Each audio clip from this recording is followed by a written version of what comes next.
Hey Astra Kids, and welcome back. And this is your 2023 horoscope using Vedic astrology.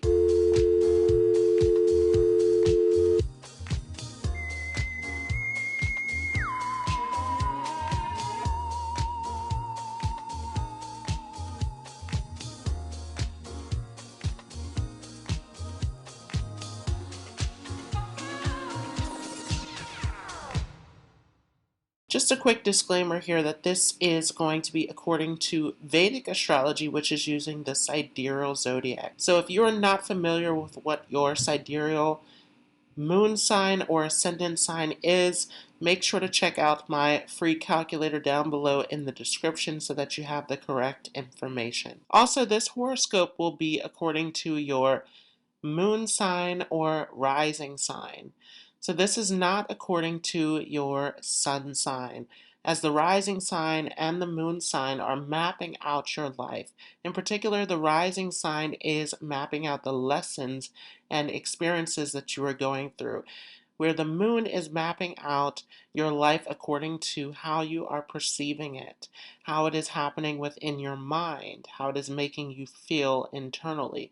So these are the most important points to read your chart from. If you want to go deeper to understand how your chart actually plays out for you, actually getting into the planets, how they're aspecting one another, different transits, how they're impacting your life, the dasha periods that you're going through, all of these different factors, make sure to check out my brand new website where you can book an appointment with me. So, stepping into 2023, we will see a lot of major changes happen.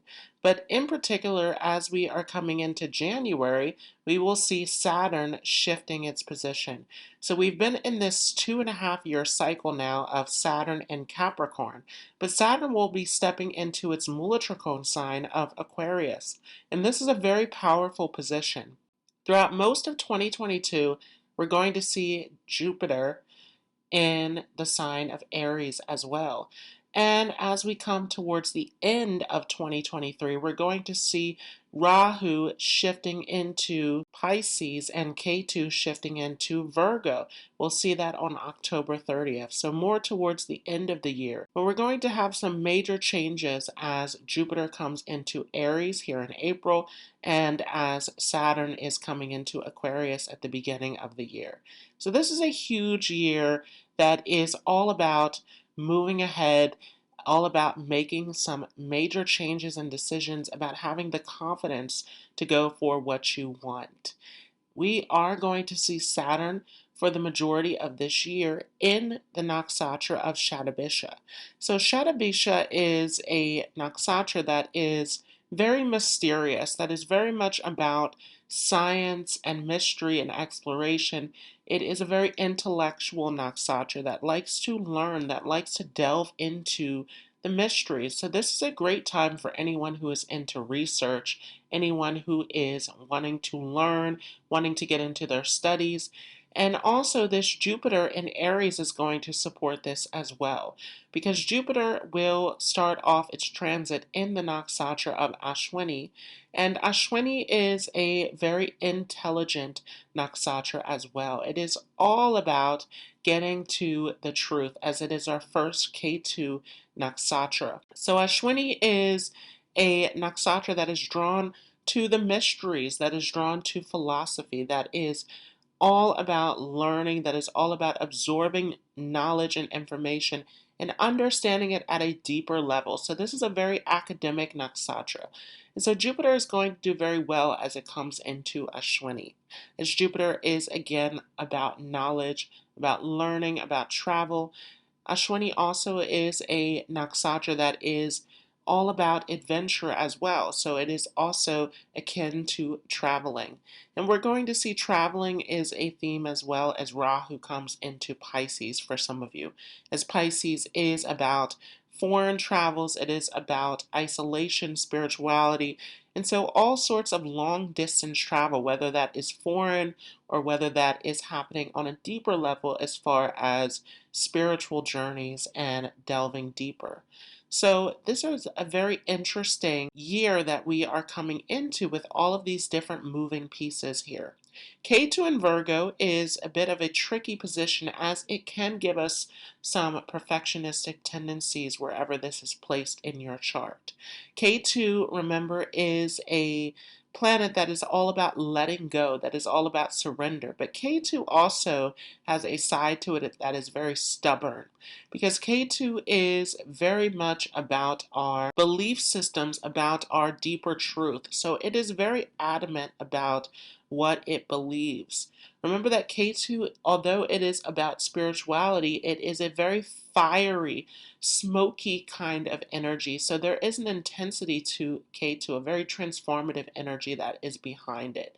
And so as K2 comes into Virgo, it is a very critical time. It is about perfection, it is about details. And we can see some difficulties related to health as well.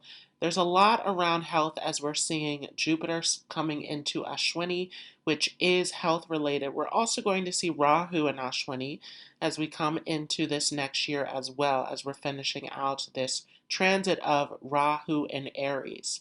And then, of course, we have Saturn that's going to move into Shatabisha, which is also related to complicated illnesses and miracle healing. And so there is a lot that is centered around health, that is centered around healing, that is centered around natural medicines that can come up during this year as well. There can be a lot of war, and we are going to see Rahu coming into a conjunction with Jupiter as well. And so Rahu and Jupiter together is creating a very interesting yoga where we are going to see some explosive energies coming in here. Remember that Rahu is very obsessive. It blows everything up. And Jupiter is a very expansive planet. And we have it in this fiery sign of Aries. So this is going to be a very interesting energy that is all about risk taking, that is all about being daring, courageous, bold, going for what you want. But you want to be careful with that Rahu influence in there, as Jupiter and Aries can give us a great deal of luck and success around our achievements, as Aries is all about that willpower, that strength, that determination, that originality, that ability to pioneer and trend set. But Rahu is a planet that is very unstable, that can get us into some difficulties. So as Jupiter and Rahu come together, this is a great time to plan for what you want, but you also want to use some caution coming into this transit as well. For those of you with a Taurus moon or Taurus ascendant, we will start off this year of 2023 with Mars still in retrograde. Mars is going to station direct in the month of January, which will give you a positive rest of the year. But for the very beginning of this year, when Mars is still in retrograde, this can still bring up some conflicts and difficulties, some arguments with other people, particularly arguments around the mother, around your spouse.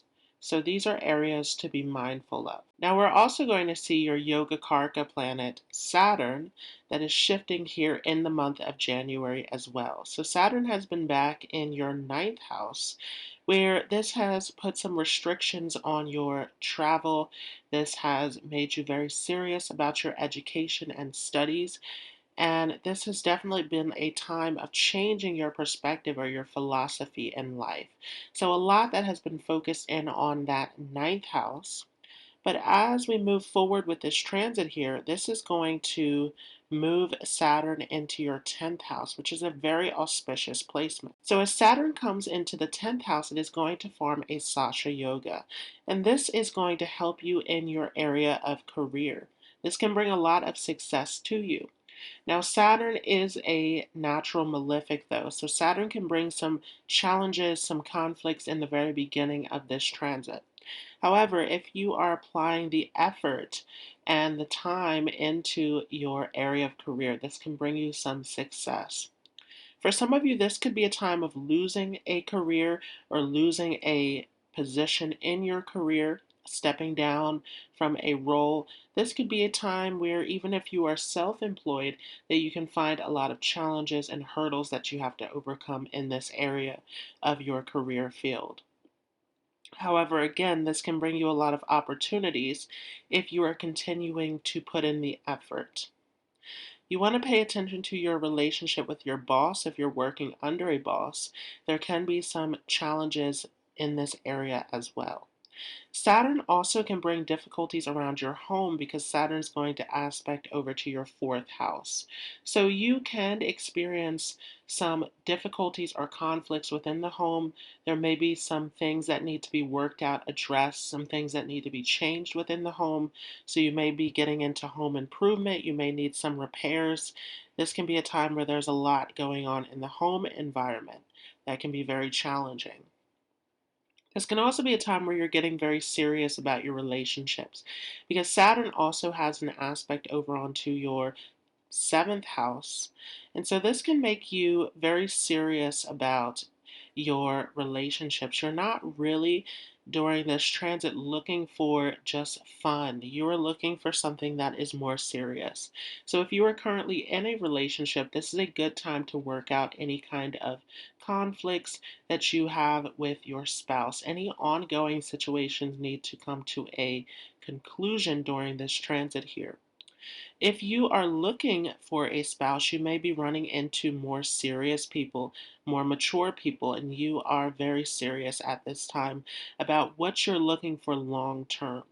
And so, this is a bit of a heavier transit that can give you some success in your relationship area in terms of longevity. Also, we're going to see Jupiter that has been sitting here in your 11th house, a very auspicious placement as this has brought you a lot of opportunities.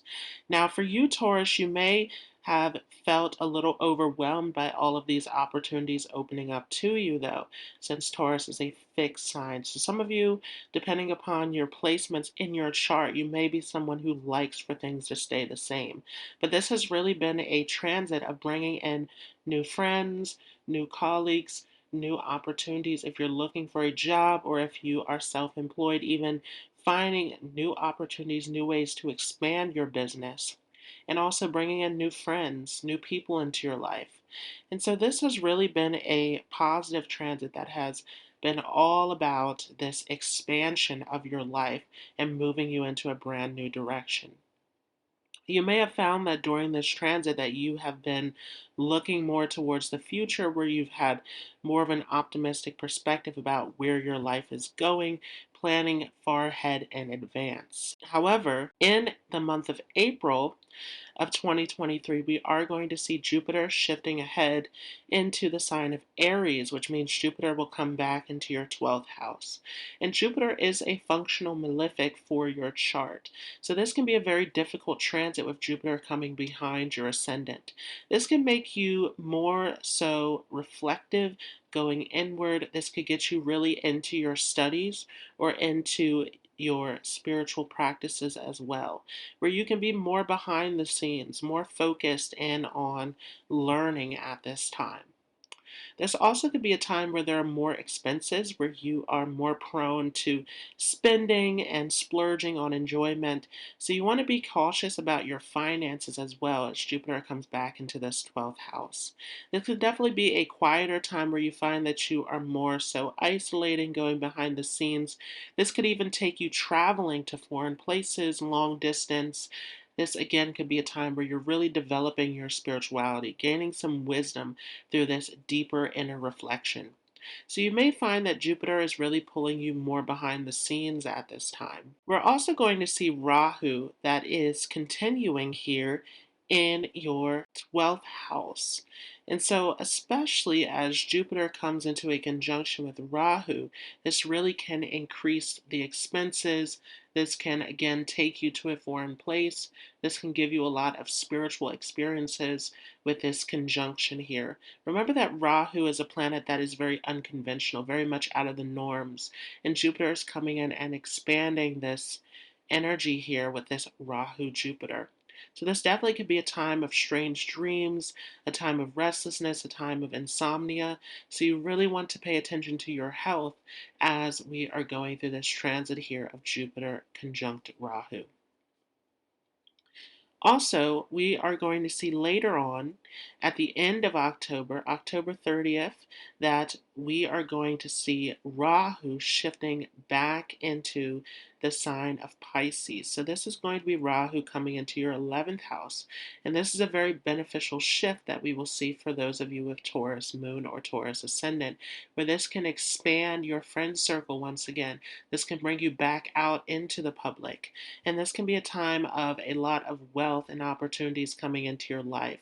So you can even attract people who are bringing various opportunities for your growth and expansion in terms of your wealth, in terms of your fortune. This can be a very lucky time where you are thinking more again about your future, about your hopes and dreams, and you can see some big experiences happening in this 11th house.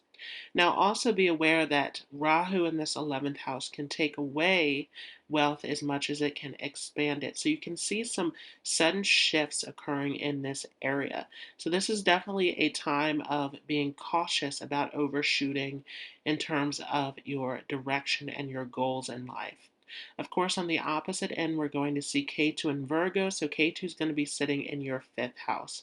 And this is excellent for all of your skills, your knowledge, your creativity. This can be a time where you find that you are more open-minded, that you're able to tap into a deeper level of creativity. This can be excellent for those of you who are very talented, who are using your creativity in your career. This can bring you a lot of opportunities at this time. This could be a time again where you are delving into spirituality, delving into different scriptures and rituals and practices at this time. So this can expand your spiritual journey as well, with K2 sitting in this 5th house, really giving you some deep wisdom and insight. This, though, can also be a time where there is some difficulties with dealing with children. So if you are a parent, there can be some sort of distance or detachment occurring in this area as well. So you just want to be mindful about your relationship with your children.